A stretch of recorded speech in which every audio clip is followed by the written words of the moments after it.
Welcome back to your tour through the mean streets of Gadgetzan. Once again, I am your guide, Justice, and I am joined here by Owen. How you doing? There we go. And in the first part of our videos, we discussed the top three aggressive decks, in our opinion, from the expansion.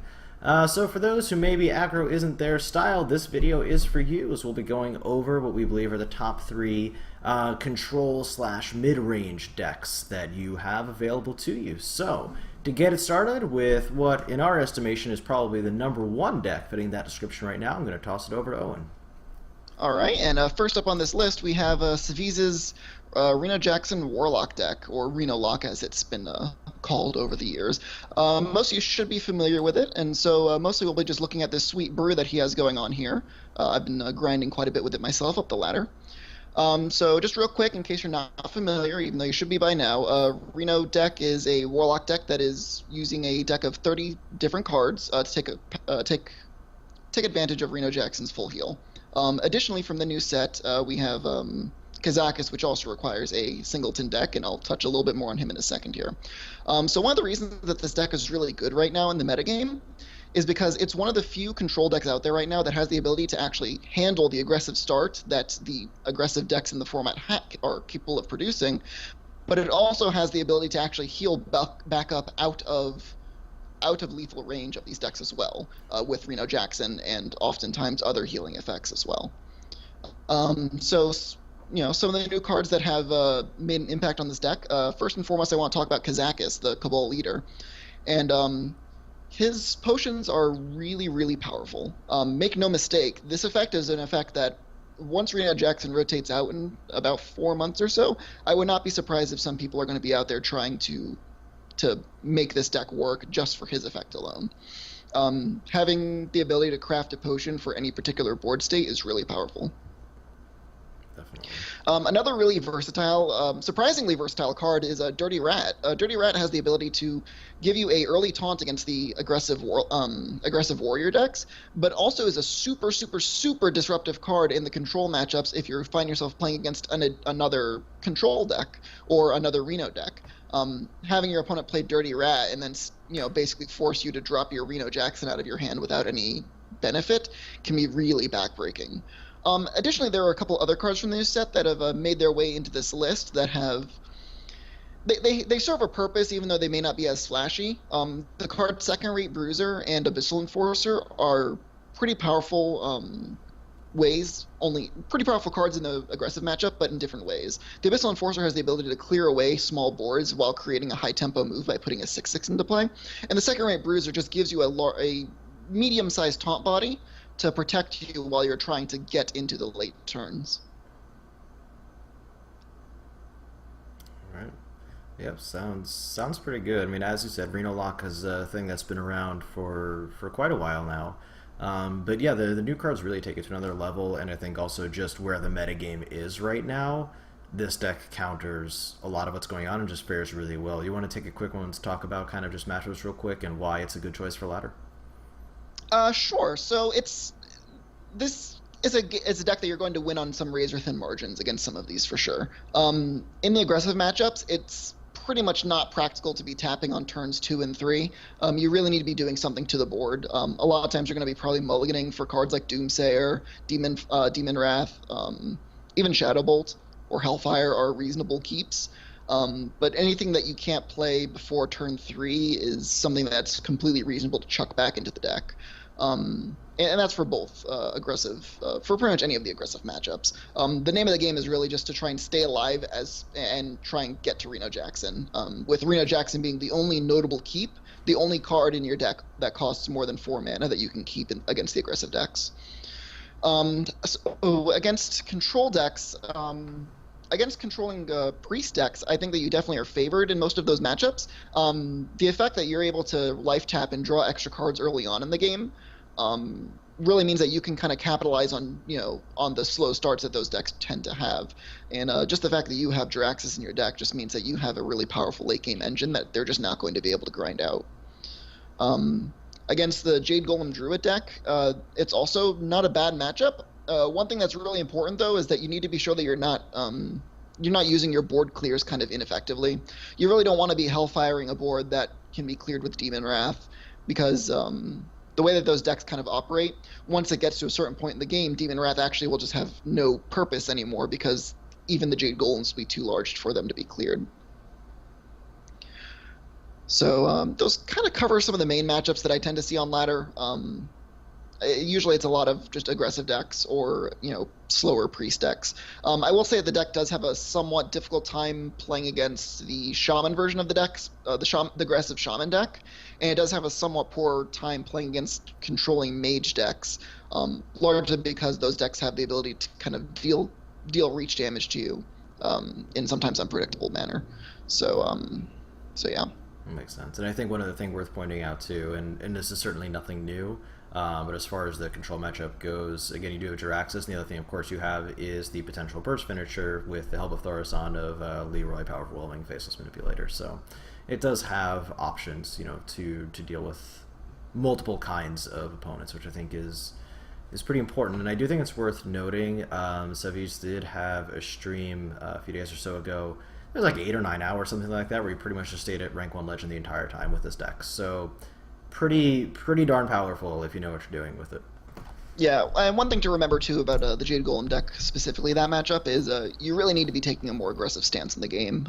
They will win the late game. They are the only deck that I know of that can actually outgrind Jiraxis because they just make bigger minions faster. So it's important that you're the aggressor in those matchups. Right. All right, so let's move on to our next deck. You kind of touched on a little bit, and I'm going to go ahead and go in depth. We are going to look at Priest. Specifically, we are pulling up the list for Reno Dragon Priest. I will kind of talk about both just Reno Priest and just Dragon Priest, but the Dragon version of Reno Priest has so far proven to be the most effective from the pros playing on ladder, so that's kind of what we're going to look at here. The overall idea of Dragon Priest actually got a whole lot better with the Gadgetzan expansion. And really it was only a few cards that did it, but they made a big difference. Draconid Operative is absolutely massive. A 5-mana 5/6 that discovers a card from your opponent's deck. This allowed Dragon Priest to actually have a strong body on the board on turn 5, where it couldn't do that before. Before it was really just playing Azure Drake as a 5-drop, maybe a Blackwing Corruptor, which neither of them have great stat lines for a 5-drop, whereas Draconid Operative does. The Discover effect is also very powerful. It really helped boost the power of Dragon Priest a lot. And then, of course, Dragonfire Potion was a big deal as well. Almost a Light Bomb replacement, in that it just has the ability to wipe a board that Priest might otherwise have a lot of difficulty dealing with. One of the reasons to run Reno Priest is the same as for Reno Lock, which is Kazakus, which we've already discussed as being a very powerful card. The other card that you gain access to playing a singleton deck is Raza the Chained, which is a 5-mana 5/5, makes your hero power cost nothing for the rest of the game. In the Dragon version, you're really using it to just maintain a board presence that your opponent can't deal with. You do have a lot of minions with high health, and being able to heal them back up for free each turn is a big deal. There are non-dragon versions of Reno Priest that do run Shadow Form, and that just basically gives you a free 2 damage every turn, which can also be a powerful effect. Obviously that deck is constructed slightly differently. But because of the new additions, as well as some of the tools that already existed, using the Dragon Shell rather does seem to right now be the most effective way of running the Reno Priest. You do have both early and late game. Your early game with the Twilight Whelp, with Wormrest Agent, the new card Cabal Talon Priest, again to help your high health minions survive even better. And then, of course, you have the late game, which you're running yourself in things like, in this list, say Chilma and Ysera, and you can even discover more late game with Nether Spite Historian, made even better when used in combination with Brand Bronzebeard. So you do just have a whole lot going on in the deck. For those who are purely looking at win rate, Reno Lock is probably going to be a little bit better right now. But for those who like the Priest style or more of the Dragon Shell and want to take advantage of that, the Priest is definitely going to be an option for you. There is also, as I said, the non-Reno version of Dragon Priest. which actually runs slightly less late game. Usually actually tops out at Bookworm and really just focuses very heavily on your early to mid game dragons and using that board control to take over the game and win from there. But overall, it is a very unique concept, one that was not really possible before the expansion, but one that has a whole lot of merit now. I see. And what's the game plan against the aggressive decks? Because I noticed that it doesn't have any early board clear. The soonest it can actually clear away the whole board is turn 5. So what do you do? Really, the idea there is that between, say, like a Twilight Whelp, which is a turn 1, 2, 3 in most cases, your Wormrest Agent, which is a turn 2, 2, 4 taunt, it does again run Dirty Rat. You just are basically looking to have those early minions that can trade not just 1 for 1, but say 2 for 1 or even 3 for 1 with your opponent's minions to keep their board clear. Again, it even goes to Twilight Guardian on 4. So while your technical board clears are not until around turn 5 or 6, you have minions that trade very favorably with your opponents before then, and you even have things like Shadow Word Pain in case you don't have the minion to still take something down, like a Totem Golem or something like that. Do you play Northshire Cleric turn 1 versus Pirate Warrior? I think the answer is yes, because you more often than not are going to be able to use it to trade. Again, a lot of the early pirates have 1 health, whether it be South Sea Deckhand, Azoth's First Mate, that kind of thing. They have 1 health and less than 3 attack, which means you can often get a good trade in with the cleric. So yes, I think just getting that board control early is important enough that you will just put it out there. So do you keep it in your opening hand, or do you mulligan it away? If you steer against Warrior, you assume it's Pirate Warrior. I think it's a reasonable keep. Okay, interesting. All right, and we have one more deck to look at, which we actually mentioned briefly, so I'm going to pass it back to you, Owen, so you can talk about our last deck of the day. And a completely new one to boot, the Jade Golem Druid deck. So, Jade Golems, what are those? So it's a new mechanic that was released from the Mean Streets. Basically, it's a mechanic where there are several cards in the deck that say create a Jade Golem, and a Jade Golem is a vanilla minion. The first one you create is a 1/1, second one's a 2/2, third one's a 3/3, and so on until they become enormous. So what's the Jade Golem Druid deck trying to do? Well, basically the name of this game here is to draw your deck. In a very different but similar way to the way that a Malagos deck would try and win the game, this deck also too tries to do the same thing. So basically what you're doing is you are ramping and drawing cards until you get to hopefully construct an endgame state where you can have a Gadgetzan Auctioneer in play and then use Jade Idols to basically turn your entire deck into Jade Idols by creating a Jade Golem or shuffling 3 copies of Jade Idol into your deck. And through the ability to draw your deck as quickly as Druids can and the ability to ramp your mana as quickly as Druids can, they're mainly just looking to create that endgame state where every turn they're creating a progressively larger minion. Right, absolutely. So yeah, go ahead.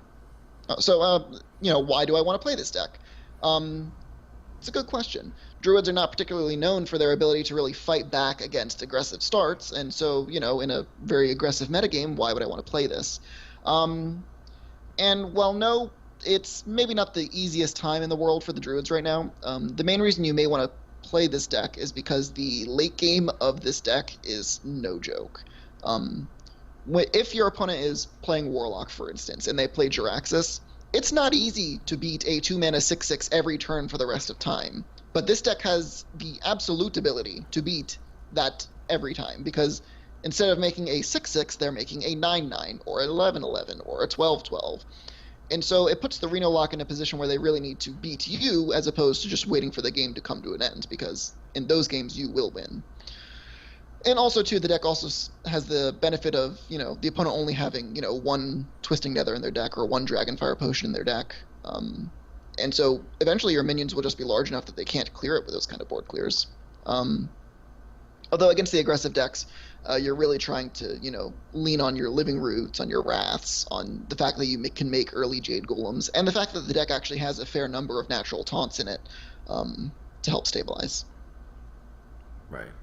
And I think that's the key point, is that compared to some of the other decks we've highlighted, this doesn't have the easiest time against a good start from an aggro deck. but if you can get past the early stages of the game, it's very, very strong. Yeah, and with some of these minions too, like just the fact that you can innervate out an Ancient of War as early as turn 3, that could prompt a concession depending on what the opponent's doing. Yeah. And like that's not an exaggeration, because 10 health worth of taunt is not easy for a Pirate Warrior deck to get through, and then to tack onto that an additional 20 some odd health they might need to burn through, or 15 health they may need to burn through. So yeah, and I will say too, we're highlighting this in our control / mid-range decks.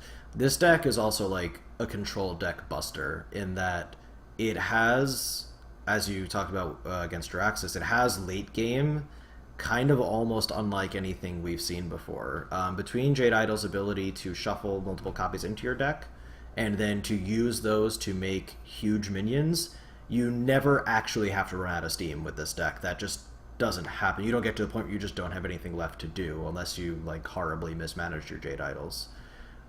Which is a really unique thing, because even the decks that were designed for late game, control, classic Control Warrior being an example, could eventually run out of steam. This deck, managed properly, never does, and I think that's a very important thing to keep in mind if that's the kind of playstyle you look for. Speaking of Jade Idol, we'll give a pro tip to you guys out there. There is pretty much no scenario in which Jade Shuffle on turn 1 is correct. Please don't do it. It's awful.